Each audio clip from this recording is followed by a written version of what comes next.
la Biblia según sus motivaciones. Si quieren que le vaya bien en la vida, pues fácil, lee los salmos, los proverbios y asocia a cada una de esas palabras inspiracionales, las que necesitamos antes de ir a llevar una hoja de vida.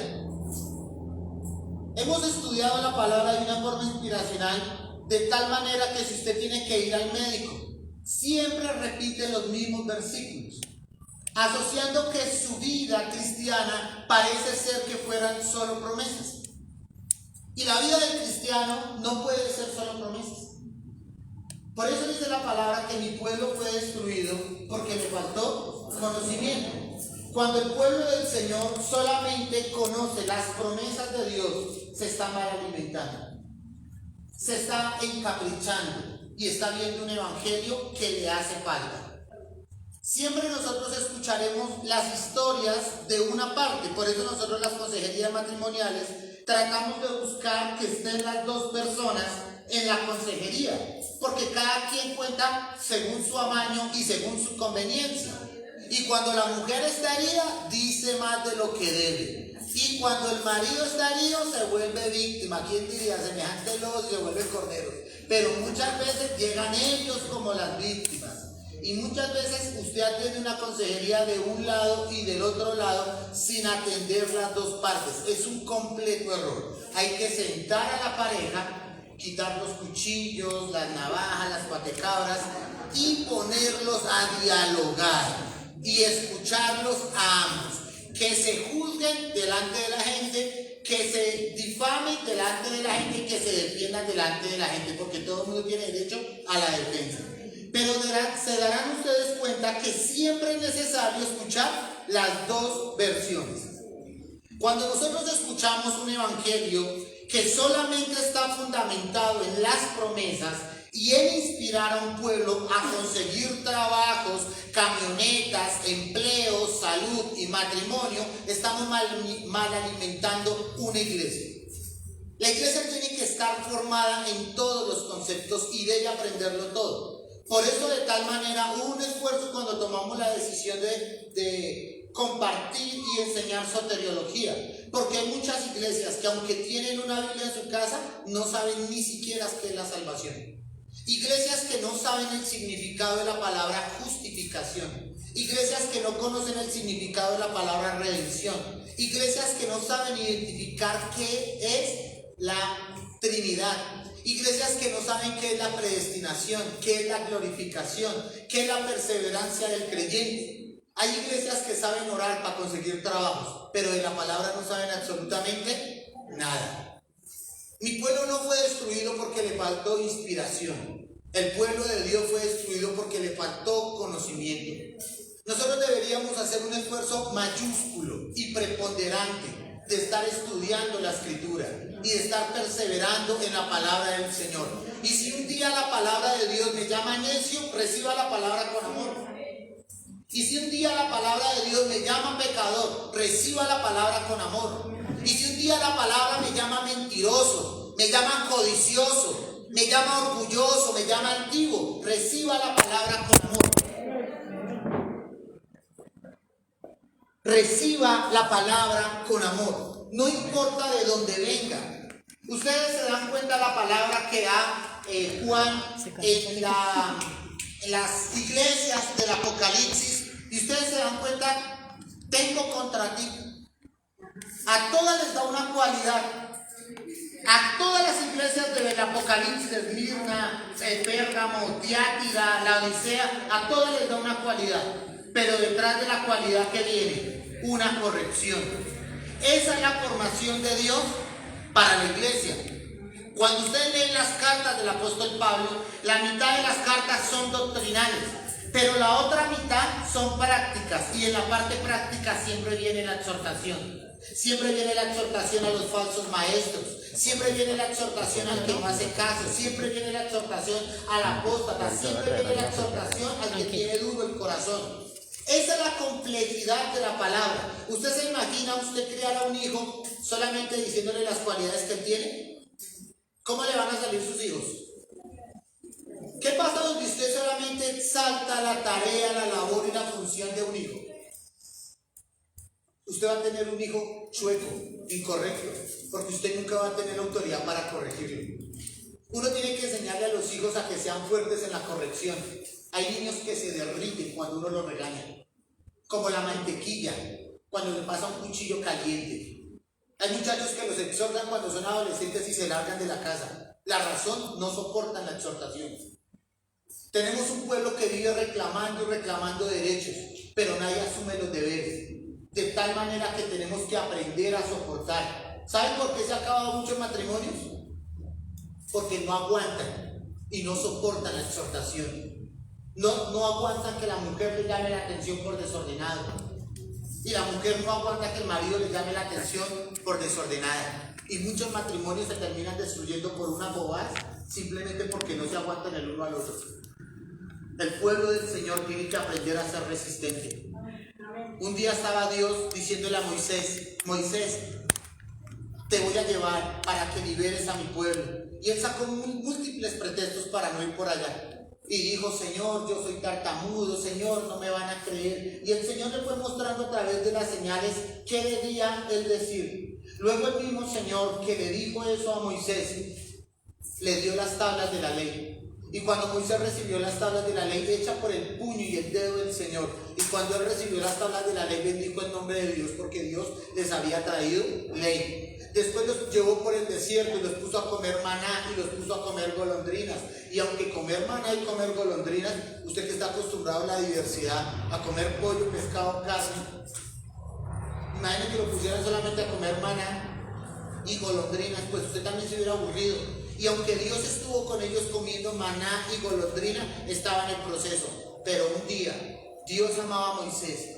Pero un día Dios, con toda la fuerza, la autoridad que tiene, la justicia de Dios, Moisés golpeó mal la puerta y no golpeó duro la piedra, y Dios no le pasó por alto el haber golpeado la piedra. Le dijo: no vas a entrar a la tierra prometida, la verás con tus ojos a la distancia, pero no entrarás a la tierra prometida. Un hombre que trabajó todos los santísimos días por ver cumplido sus pies en la tierra prometida, y por haber sido duro, orgulloso y haber golpeado la piedra con ira, Dios simplemente por eso le dijo: no más, y no vas a entrar a la tierra prometida. ¿Y saben cómo quedó Moisés viendo cómo otros entraban y él no pudo entrar? ¿Saben algo? Ese es el amor de Dios. Ese es el amor de Dios. Un día estaba David, no podía dormir de la felicidad, que tenía la plata, los recursos y tenía la inteligencia suficiente para levantar la casa de Dios. Y en su corazón había un fervor, ardía en su corazón con pasión el solo hecho de poderse sentar y diseñar la casa de Dios. Y no podía ni dormir ni suspirar, no andaba ni siquiera tranquilo. Sus ojos estaban completamente ilusionados de solo pensar que de las manos, de sus manos, iba a venir la casa para Dios. Y todos los días diseñando los planos, separando las maderas, hablando con los que artesanaban la piedra, la roca, los que arreglaban los utensilios, hablando con los mejores constructores, diseñando y planeando lo mejor de su vida para hacerle a Dios una gran casa, un gran templo, un gran habitáculo, la gran habitación de Dios. ¿Y saben cuál es el amor de Dios? Que un día Dios le dijo: tú no harás esa casa. Ese es el amor de Dios. Y nosotros no entendemos eso. Y otros lloraron teniendo la bendición en sus manos y vieron cómo se diluía simplemente porque a Dios le placía. A veces usted, mi querido hermano, no le sale un trabajo y ni siquiera vuelve a la iglesia. A veces está discutiendo con su mujer y prefiere no volver a la iglesia. Y estos hombres vieron sus sueños diluirse en sus manos y sin poder llorar. Un día Moisés, llorando, le dijo al Señor por última vez que quería conocer la tierra, y el Señor le dijo: basta ya, porque el Señor no se arrepiente de lo que dice. Y si usted no tiene lo que tiene, no es su mala suerte, es porque a Dios no place dárselo. Punto. Y si a Dios no place dárselo, dele gracias a Dios, porque a usted no le convenía. Y nosotros no entendemos eso, y nos cuesta trabajo entender eso. ¿Saben algo? Esa es la complejidad de la escritura, que la escritura no solamente vino a sacarle risitas a la gente, sino también vino a confrontarla. Teníamos un hombre que fumaba marihuana constantemente y fumaba marihuana, y iba a la iglesia, y duramos predicando una serie de sermones con respecto al pecado casi por 2 meses. Ese hombre se sentaba ahí a escuchar la palabra. Y muchas veces yo llegaba a mi casa y yo le decía al Señor, Padre, dura palabra es esta. Y yo le decía al Señor, Señor, tu palabra. Y a veces yo quisiera sacarle más risas. Yo quisiera llamar su atención como otros pastores lo hacen, sacándole chistes, y como tienen una sonrisa tan bonita, yo quisiera tenerlos a ustedes toda la horita sonriendo, mis queridos hermanos. Muchos de aquí salen con los dientes apretados, diciendo yo qué cara voy a hacer de iglesia hoy. Me llama una hermana y me dice, ¿a usted quién me contó mi vida? Cierto que fue alguno de mis hijos, cierto que fue alguno que le dijo a usted lo que yo estaba haciendo, y yo simplemente predicando la palabra del Señor. ¿Sabe algo, mi querido hermano? Aprenda a recibir la palabra con amor. Aprenda a recibir la palabra del Señor con amor. Lo que hemos estado compartiendo durante un año ha sido un proceso de formación. Si a mí me tocara firmarles un certificado de soteriología, de que vieron un módulo de teología, aquí más de uno se está volviendo teólogo porque eso es pura teología, y me tocara firmarle un certificado y decir vieron un módulo de soteriología, yo lo firmo, porque no se les olvide que nosotros vinimos fue a aprender. Ya ustedes tendrán un papá, una mamá y algunos amigos que los motivarán en la vida. Yo le digo al Señor, Señor, a mí me gustaría tener una Toyota pero yo no leo la Biblia, creyendo que un día Dios me va a dar una Toyota Prado. Sáquense eso de la cabeza. Yo un día quisiera visitar los Estados Unidos, pero créanme que yo no leo la Biblia pidiéndole al Señor que me lleve a los Estados Unidos. Estuve viajando en avión y es uno de los sucesos más horribles. Ustedes pueden amar viajar en avión. Ustedes pueden deleitarse en viajar en avión. Y si les toca la ventana como un perrito cuando se la abren, ¡ay, qué felicidad! Yo detesto viajar en avión. Me subo en el avión y empiezo, Señor, perdona mis pecados. Padre, mi hijo quedó en la casa. Señor, que no se aparte. Hasta el día de hoy tú fuiste fiel. Y empiezo a parir encima de esos aviones. ¡Ay, una turbulencia! Y yo a morirme. Y volteo a mirarlos a todos y todos durmiendo tranquilos, los desgraciados, y yo sufriendo encima de un avión. Y cuando yo veo la palabra, y te llevaré a las naciones, pero no en avión, Señor. Yo no leo la palabra para alimentar mi codicioso corazón. Yo no leo la palabra para comprarme unas zapatillas. Yo no leo la palabra para irme a hacer un peinado o irme a colocar un tatuaje con un versículo bíblico en un brazo. Usted debe atender el consejo de la palabra con amor, venga la palabra que venga. Estaba un hombre justo, un buen hombre, con todas las cualidades. Entre todos nosotros nos reuniríamos muchas de las cualidades de ese hombre. Y siendo un hombre justo, y siendo un hombre casi perfecto, y teniendo muchísimas cosas que la humanidad necesita, Dios permitió que viniera un castigo sobre su vida. Y cuando vino la muerte, murieron todos sus hijos. Y cuando vino la pestilencia, y cuando vino la enfermedad, levantó sus ojos al cielo y dijo: Jehová dio, Jehová quitó, sea el nombre de Dios exaltado. Y a versículos más adelante, ¿saben qué decía? De Dios hemos de recibir solo el bien, de Dios hemos de recibirlo todo. Acepte lo que Dios le ha dado, sea bueno o sea malo. Mire a su mujer, voltea a mirar a su mujer. ¿Dónde está su mujer?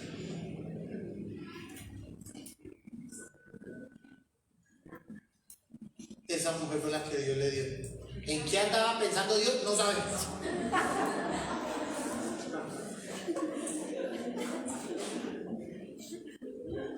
Pero esa es la mujer que Dios le dio. Acéptela como una bendición que viene de Dios. Voltea a mirar a su marido. No apriete los dientes, por favor. ¿Sabe algo? Ese fue el marido que Dios le dio. El marido Dios lo escogió. Y recíbalo como una bendición de Dios. ¿Quién va a pensar que un tipo de esos hay que verlo como una bendición? ¿Sabe algo? Hay que verlo como una bendición que viene del cielo. Mi hermanita Gladys habla de su esposo con tantas cualidades. Jamás la he visto hablando mal de su marido. Siempre habla tantas cualidades de su marido. Habló tantas cosas tan bonitas de él. Nunca, jamás yo la he escuchado hablando mal de su marido. Yo me imagino que tal vez tendría algún defecto, pero yo no lo conozco y nunca lo he escuchado. Y esa mujer honró a su marido hasta el último día.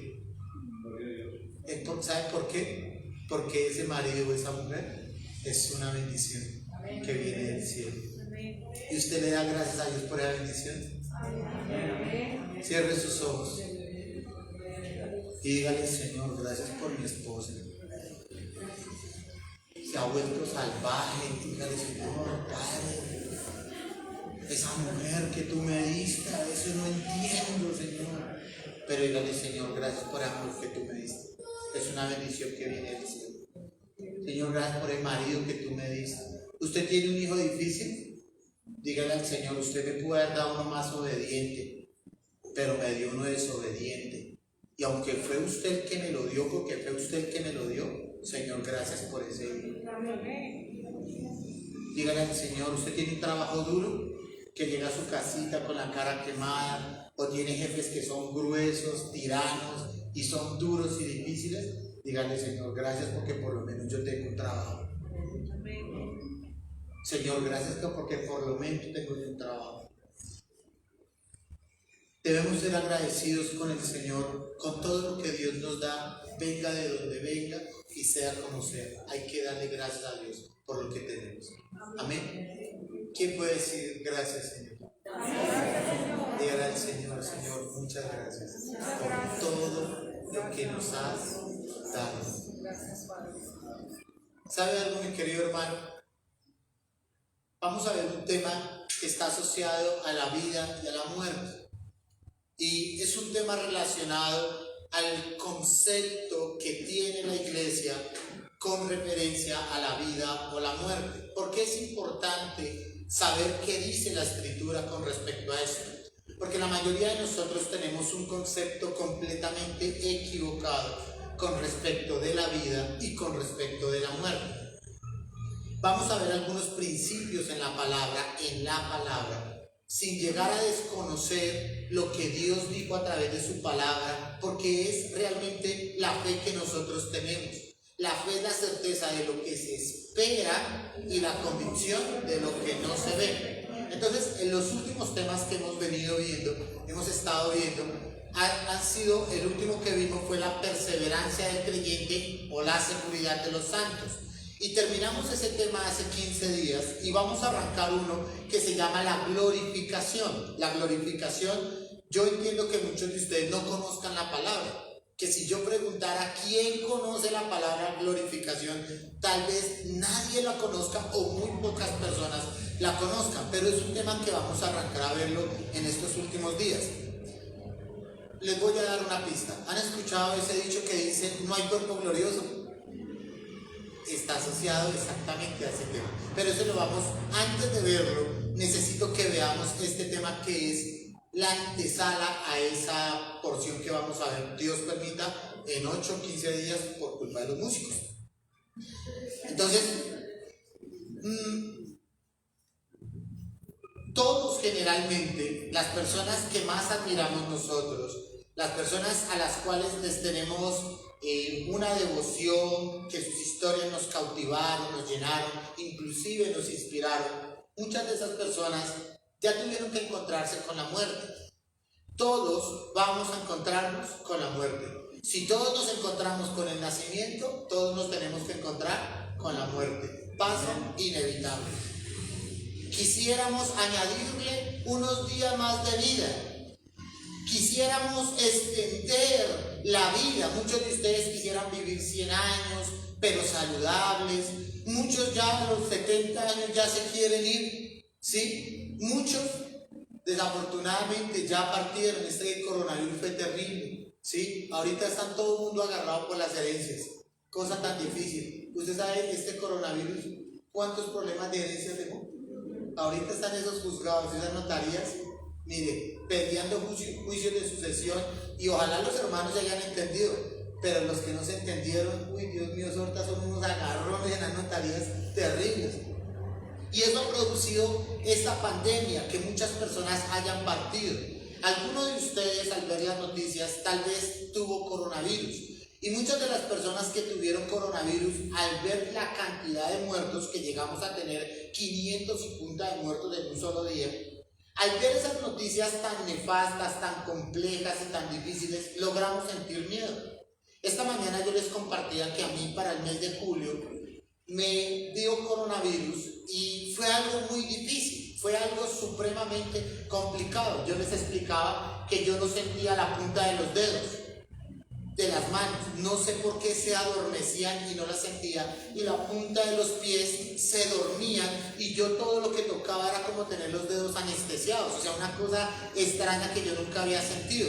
Y yo recuerdo que yo caminaba un metro, y caminando un metro me fatigaba, y era como si hubiera venido a trotar a Usme, y yo quedaba pero asfixiado caminando un solo metro.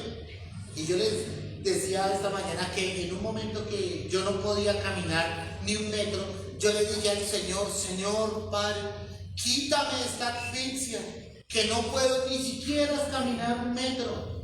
Imagínense que me dio una gota que ya no podía ni caminar, se me quitó la asfixia. Imagínense, me dio una gota que no podía ni doblar las piernas, esta pierna, y ya no podía caminar, y sentadito en una mecedora se me quitó la asfixia porque ya no podía caminar. Y un día, cuando entré al baño, nunca me olvidé, empecé a toser y a toser, y mientras tosía empecé a toser sangre. Y cuando yo empecé a ver la sangre y empecé a ver cómo tosía y tosía sangre, yo dije: game over, se acabó. Yo dije: se acabó. Yo dije: claro, hace 8 días se había muerto un primo. Entró a las 9 de la mañana caminando, se murió un sábado a las 9 de la mañana, entró caminando y se murió un domingo a las 9 de la noche. 8 días antes, y cuando yo vi que yo empecé a toser y empecé a toser sangre, yo dije: game over. Llamé a mi hijo menor y le dije: hijo, le voy a contar algo que es difícil, pasó esto, me toca irme para el médico, ya un síntoma de eso no es para estar en la casa. Y usted sabe que la mitad entra, la mitad se queda. Lo único, si algo llega a salir mal, le dije a mi hijo: espero que no se pierda, espero que sigan los caminos del Señor, que permanezca. En esas entró mi esposa y me preguntó: Edward, ¿usted sigue cotizando pensión? No importa, yo pues, usted aquí pagó la póliza, ese seguro que dijo que no importa. Sí. Y yo moribundo, y yo miraba a la mujer mía, y vea, el solo hecho de pensar, bonita y pensionada tan joven, no queda como la viuda alegre. La envidia fue lo que me paró de esa cama. La envidia fue lo que me paró de esa cama. Ay, Dios mío, disfrutando de lo que uno con tanta lucha trabajo. Esa envidia fue la que me paró de esa cama. Miren, y cuando yo estuve en esa situación, logré despertar un sentimiento de miedo, un sentimiento de firmeza. Pero yo le dije al Señor en oración, le dije: Señor, gracias porque hasta aquí me trajiste. Has sido bueno conmigo en ese entonces, 39 años. Y 39 años, Señor, no tengo nada malo que decir de ti. No tengo una sola cosa de que quejarme de ti. Y le dije al Señor: has sido tan bueno estos 39 años conmigo, que si me toca irme contigo, Señor, aquí estoy. Levante sus manos al cielo y dígale al Señor su edad. Y dígale: has sido tan bueno conmigo estos 40, estos 50, estos 60. estos 14 o 18 años. Dígale: Señor, has sido tan bueno conmigo estos 40 años, Señor. Nada malo tengo que decir de ti.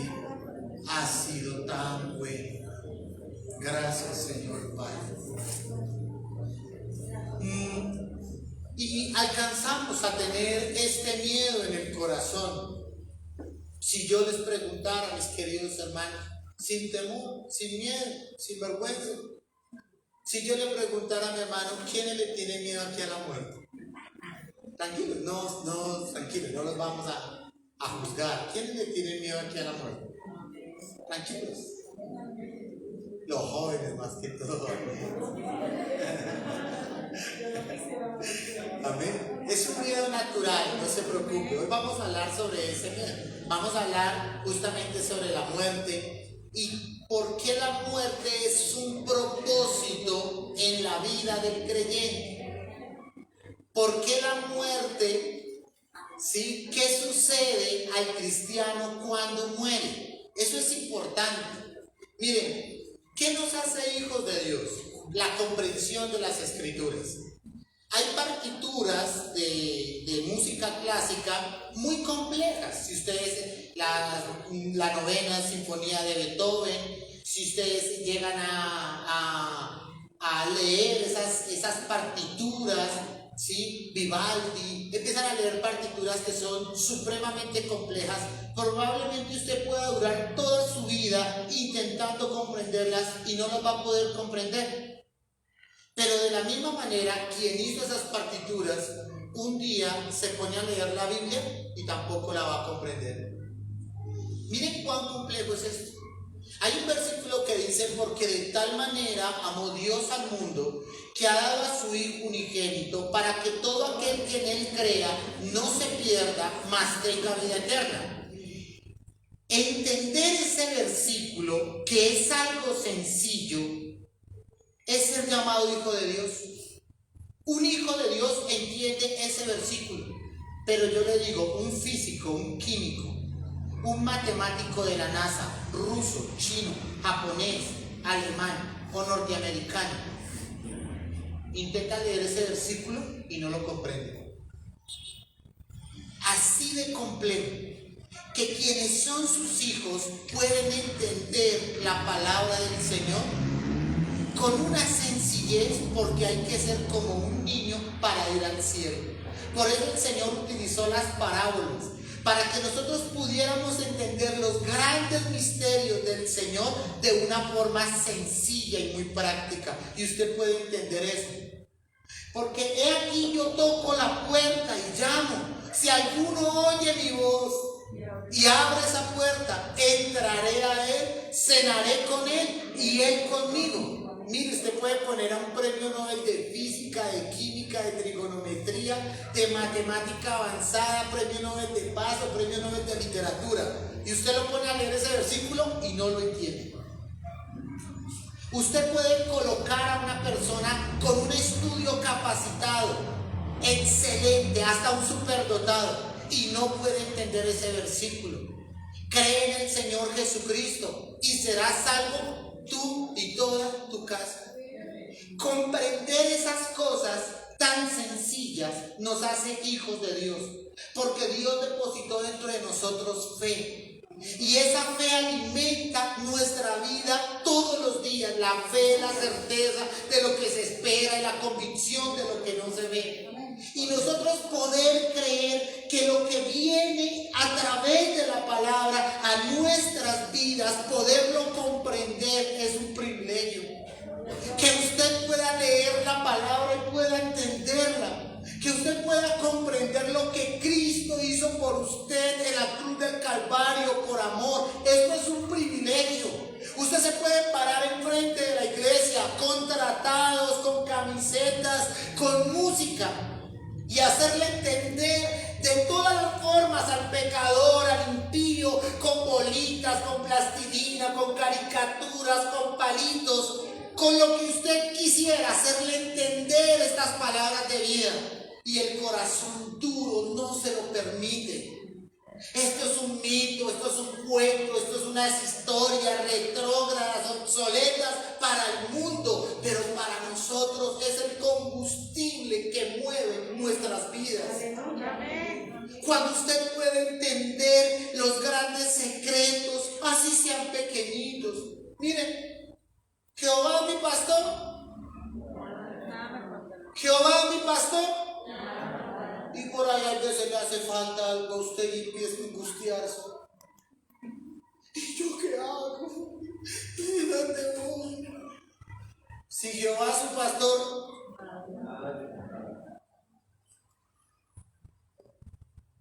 si Jehová es su pastor, entender este versículo tan sencillo nos hace hijos de Dios. Entender ese versículo tan sencillo nos hace hijos de Dios. La mayoría de los discípulos de Cristo, los protoapóstoles se llaman, o sea, los 12 primarios, los 11 primarios, habían desdibujado de su mente y de su cabeza la idea de permanecer en vida olvidando a Cristo. De tal manera que cuando ustedes escuchan hablar del apóstol Pablo, para mí el morir, para mí el vivir es Cristo y el morir es ¿qué? Ganancia. El apóstol Pablo había perdido el miedo a la muerte. De tal manera que el apóstol Pablo le decían, ojo porque allá están matando por predicar la palabra, y allá llegaba a predicar la palabra. Ojo porque allá encerraron y encarcelaron a unos y allá llegó el apóstol Pablo a predicar la palabra. Los ancianos saliendo de Éfeso le dijeron al apóstol Pablo, te van a coger como en cuerdas, te van a llevar y te vas a, como el mismo camino de Jesús, vas a ir a un camino de martirio. ¿Y saben qué? A Jerusalén. ¿Y saben qué hizo el apóstol Pablo? Se fue para Jerusalén. ¿Por qué no se iba por ahí para España? ¿Por qué no se iba para Arabia? Porque había perdido el miedo a la muerte. El apóstol Pablo veía la oportunidad. Una vez le pegaron, lo castigaron con piedras, de tal manera que dice la escritura que lo dejaron como muerto y lo sacaron a las afueras de la ciudad. Mire, cualquiera de nosotros, al ver que el evangelio es tan duro y tan difícil, ya nos hubiéramos apartado. Ya nos hubieran dado correa, rejo, por la espalda, por negar a Cristo, y mire, más de uno ya nos hubiéramos evitado esos correazos y nos hubiéramos vuelto musulmanes, vudús o lo que usted quiera ir para adelante. Muchos ya hubiéramos abandonado la fe cristiana si nos hubiera tocado correr la suerte que le tocó al apóstol Pablo. ¿Sabe algo? El apóstol Pablo, teniendo, era tan fácil como decir yo no soy cristiano. Era tan fácil como decir yo niego a Cristo y acepto la religión pagana del Imperio Romano. Al apóstol Pablo no le costaba nada decir lo que he predicado, tal vez fue una mentira, me arrepiento y me convierto a las religiones paganas de Roma o de Grecia y empezar a creer en la mitología griega. Pero ¿sabe algo? Jamás estuvo en el vocabulario del apóstol Pablo renunciar y abandonar su fe. ¿Y saben a dónde lo llevó su fe? A la muerte. Porque Pablo no le tenía miedo a morir por Cristo. Por todo lo contrario, se enfrentaba a la muerte. Tuvo la oportunidad en 2 de Timoteo de arrepentirse y tal vez haber cambiado de decisión, haber cambiado de pensamiento, haber optado por otra idea y haber cambiado a Cristo tal vez por otra religión. Pero la decisión de él fue permanecer hasta el último día, a permanecer diciendo yo soy cristiano sin temor a la muerte.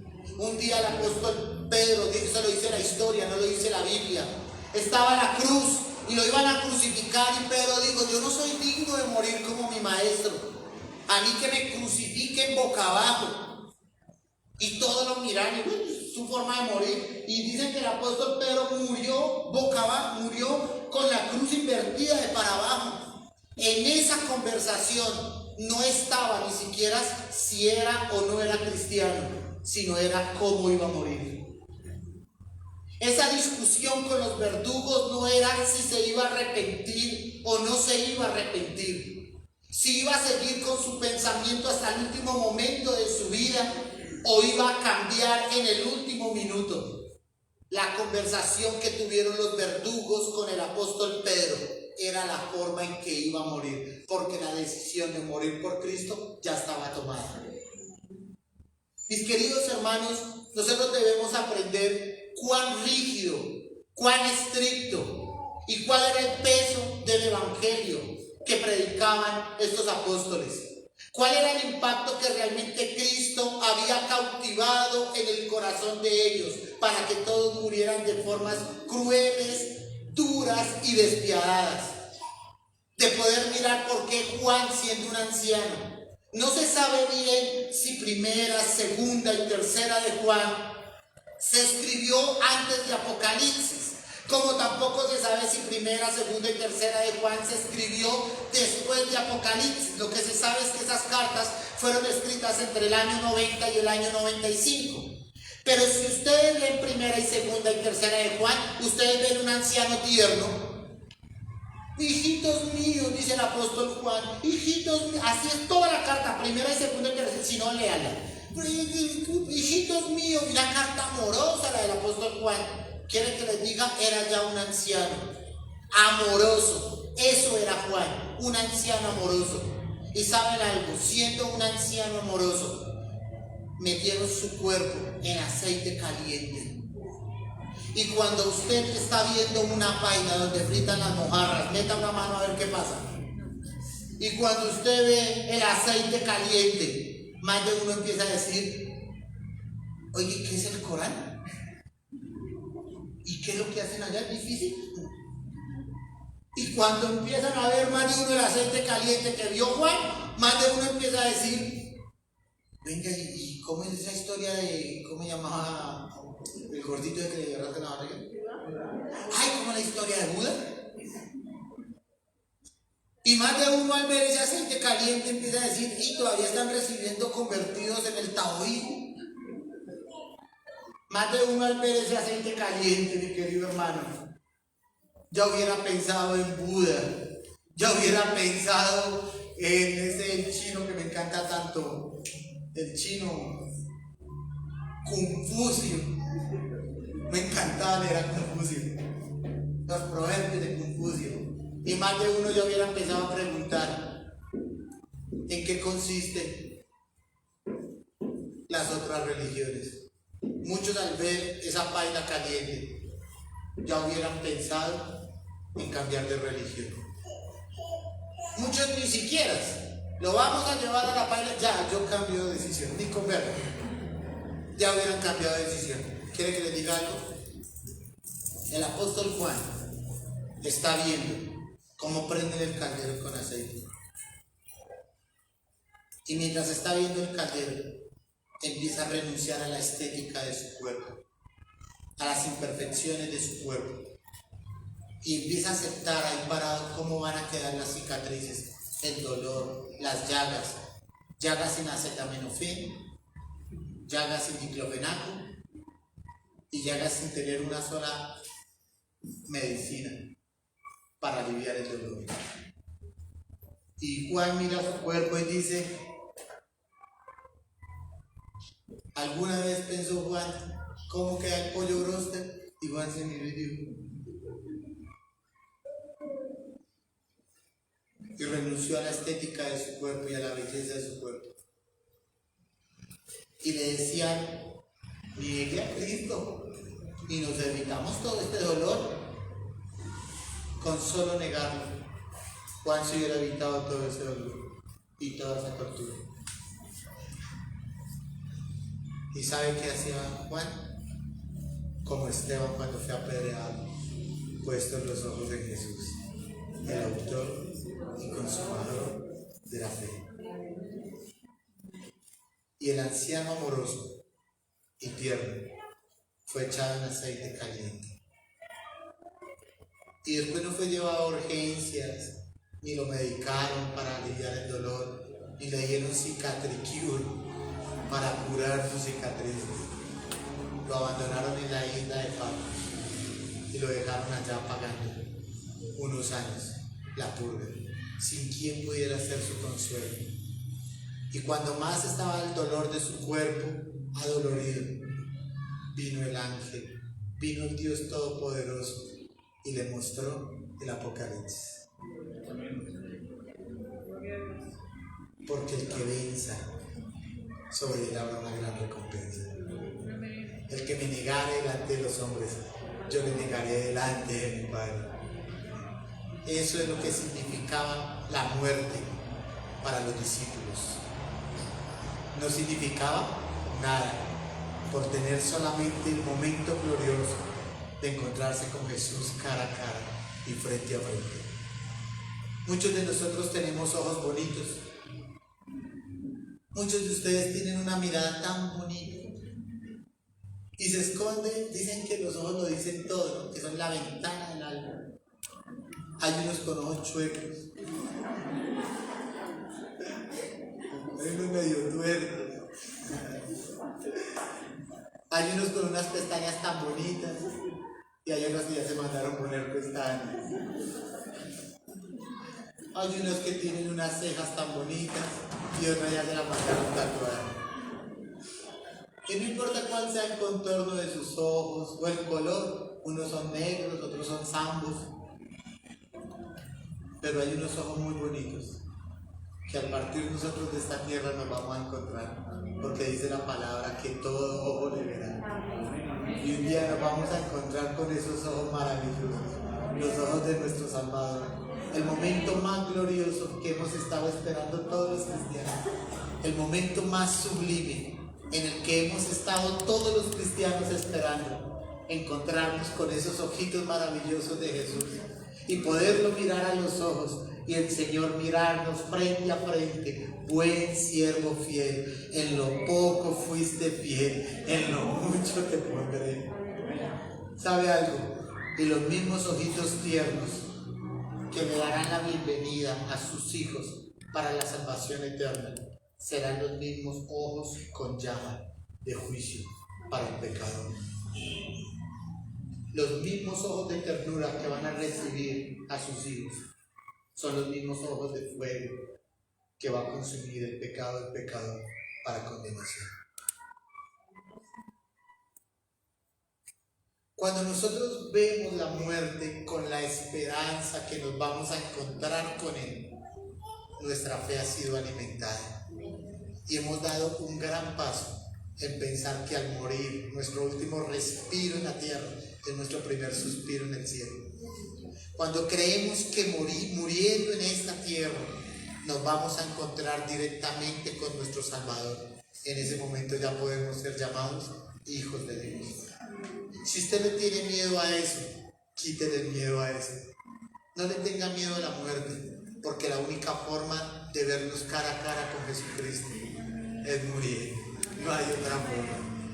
No hay otra manera de encontrarnos con Jesús, sino únicamente morir. Y si yo les preguntara a ustedes, paradójicamente, los que más le tienen miedo a la muerte son los que más se quieren encontrar con Jesús. Paradójicamente. Y díganle al Señor: yo quiero encontrarme contigo, no importa el precio. Díganle al Señor: yo quiero encontrarme contigo, no importa el precio. Lo primero que quiero que quitemos de la cabeza, por lo cual citamos Romanos capítulo 8, versículo 1, yo ya termino, es que el creyente no muere como consecuencia de su pecado. La primera cosa que quiero que quitemos de nuestra mente es que el creyente no muere por el pecado. La mayoría de personas asocian que la paga del pecado es la muerte. Entonces muchas personas asocian que cuando una persona muere es por la paga de su pecado. En la vida del creyente no es cierto. A un narco lo matan a metralleta. El pago del pecado es la muerte. En la etiqueta de cigarrillos dice: el tabaco es nocivo para la salud, ley 30 de 1986-82, y aparece una calavera fumando, y aún viendo ese mensaje la gente sigue fumando. Le da un cáncer en el pulmón, la paga del pecado es la muerte. Cirrosis es lo que da por beber excesivamente, la paga del pecado es la muerte. Se metió para cuentos, luego lo terminaron baleando, matando. La paga del pecado es la muerte. Es la muerte. Pero no así para el creyente. El creyente no muere por el pecado. Es algo que usted debe entender. El creyente no muere como el pago por todos sus pecados. Tener eso en la cabeza es supremamente incorrecto y es desconocer la escritura. Se muere una persona, un creyente, y dice, ¿quién sabe qué tendría oculto? No, señor. El creyente no muere como pago de sus pecados. ¿Por qué? Porque Cristo ya pagó por nuestros pecados. Y dice la palabra, ahora pues ninguna condenación hay para los que están en Cristo Jesús. Los que andan los que no andan conforme a la carne, sino conforme al Espíritu. Significa que aunque el pago del pecado es la muerte para el pecador, no es así para usted. No es así para usted. Porque dice la palabra, ninguna condenación hay para los que están en Cristo Jesús. La muerte por el pecado es una condenación, es la paga. O sea, se juzgó el pecado y la paga del pecado es la muerte. Pero ¿cómo puede ser posible que si por usted ya pagaron un precio, usted muera y diga que usted murió por la paga de sus pecados? No es cierto. Estamos hablando de dos cosas completamente diferentes. La paga del pecado, ¿para quién? Para el pecador, para el impío. Pero el creyente no muere como paga de su pecado, porque Cristo ya pagó por nuestros pecados. Así que no podemos morir por nuestros pecados. Amén. Gracias, músicos. ¿Sí? ¿Qué día enseñaron? ¿Aprendieron, por favor? Les enseñé uno de 5 puntos que venía a dictarles. ¿Sí? Usted se quedará, ni va a dormir pensando, ay, ¿qué serán los otros 4 puntos? Van a de los músicos y le dice, ¿al buen entendedor? Pocas palabras. ¿Amén? Colóquese por favor sobre eso.